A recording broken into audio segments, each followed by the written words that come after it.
கண்மணி மனோகரன் பிரெக்னெண்டா இருப்பதா ரீசெண்டா தான் அனௌன்ஸ் பண்ணாங்க. இந்நிலையில அவங்களுக்கு அம்மா வீட்ல இருந்து பூச்சூட்டல் விழா நடத்திருக்காங்க. அந்த வீடியோவை ஷேர் பண்ணிருக்காங்க கண்மணி.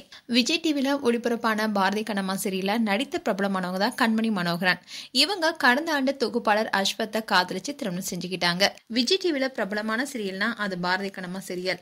இந்த சீரியல்ல கண்ணம்மா தங்கையா அஞ்சலி என்ற கேரக்டர் நடிச்சிருந்தாங்க கண்மணி. அவங்க நடித்த முதல் சீரியலும் இதுதான். இந்த சீரியல் மூலமா பிரபலமானாங்க. பாரதி கண்ணம்மா சீரியல் ஹிட் ஆனதை தொடர்ந்து ஜீ தமிழ ஒளிபரப்பான அமுதாவும் அனல்ச்சியும் சீரியல்ல நடிக்க வாய்ப்பு கிடைச்சது. இந்த சீரியல் கடந்த 2022ஆம் ஆண்டு தொடங்கப்பட்டுச்சு. சீரியல்ல பிஸியா இருந்த கண்மணிக்கு கடந்த ஆண்டு தான் திருமணம் ஆனது. இவங்க அஸ்வத்தை பெற்றோருடைய சம்மதத்துடன் செப்டம்பர் மாதம் கரம் பிடிச்சாங்க.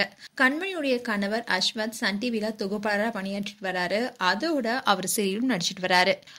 கண்மணி அஸ்வத் ஜோடி திருமணமாகி 6 மாதம் நிறைவடைந்ததை கொண்டாடும் விதமா வெளிநாட்டுக்கு சுற்றுலா போனாங்க. சிங்கப்பூர் சென்றுள்ள அவங்க அங்க எடுத்த வீடியோவை ஷேர் பண்ணி குட் நியூஸும் சொன்னாங்க. அதன்படி நடிகை கண்மணி கர்ப்பமா இருக்கும் தகவலை 2 பேருமே அதிகாரப்பூர்வமா அறிவிச்சிருந்தாங்க. நாங்க 2 பேரும் விரைவில் பெற்றோராக இருக்கோம்னு அஸ்வத் அண்ட் கண்மணி 2 பேருமே சந்தோஷமா ஷேர் பண்ணியிருந்தாங்க. இந்நிலைதான் கண்மணிக்கு இன்னைக்கு அம்மா வீட்டில் பூச்சூடல் பண்ணியிருக்காங்க. அப்போ கணவருடன் எடுத்த வீடியோவை ஷேர் பண்ணியிருக்காங்க. அந்த வீடியோ இப்போ வைரல் ஆயிட்டு வருது.